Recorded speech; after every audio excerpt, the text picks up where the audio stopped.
Grace മാർക്കിന് വേണ്ടി hockey കളിച്ചു തുടങ്ങി. ഓടാൻ മടിച്ച് ഗോളിക്കുപ്പായം തിരഞ്ഞെടുത്തു. ഇന്ന് ആ കാവൽ കുപ്പായം അഴിച്ചുവെക്കുന്നത് ഇന്ത്യ കണ്ട എക്കാലത്തെയും മികച്ച ഗോൾ കീപ്പറായിട്ടാണ്. The great wall of Indian hockey PR Sreejesh എന്ന കിഴക്കമ്പലത്തുകാരൻ.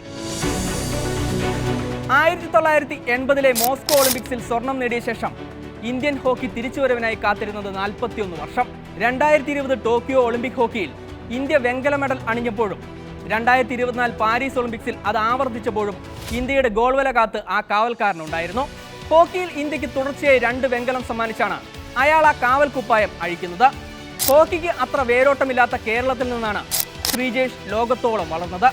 തുടക്കം തിരുവനന്തപുരം GV രാജ സ്പോർട്സ് സ്കൂളിൽ, 2004 ഇന്ത്യൻ ജൂനിയർ ടീമിൽ, 2006 സീനിയർ ടീമിലുമെത്തി.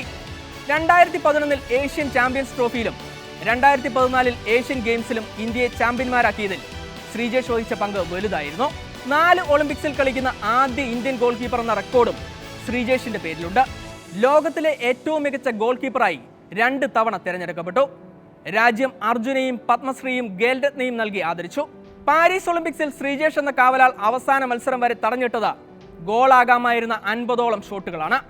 20 വർഷത്തിനിപ്പുറം ഗോൾ കീപ്പറുടെ കുപ്പായം അഴിച്ചുവെക്കുമ്പോൾ രാജ്യാന്തര തലത്തിലെ എണ്ണം പറഞ്ഞ ഗോൾ കീപ്പർമാരിൽ ഒരാളായി തന്നെയാണ് ശ്രീജേഷിന്റെ പടിയിറക്കം.